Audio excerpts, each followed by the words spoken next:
Koothali 26 Taurus ലോറിയിലേക്ക് അമിത വേഗത്തിലെത്തിയ Innova car ഇടിച്ച് 6ഓളം പേർക്ക് പരിക്കേറ്റു.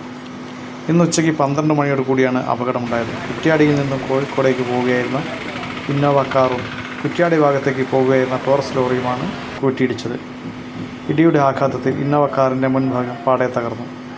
കാറിലുണ്ടായിരുന്ന കണ്ണൂർ സ്വദേശികളായ ഷാദിൽ 18, ഷാജൻ 21, പയ്യോളി പള്ളിക്കര സ്വദേശികളായ ഷാജർ 21, ഫാത്തിമ 20, കാസർഗോഡ് സ്വദേശികളായ ഷഹാദ്, റാത്ത എന്നിവരെ പരിക്കുകളോടെ പേരാമ്പ്ര താലൂക്ക് ആശുപത്രിയിലും പിന്നീട് കോഴിക്കോട് സ്വകാര്യ ആശുപത്രിയിലേക്കും മാറ്റി.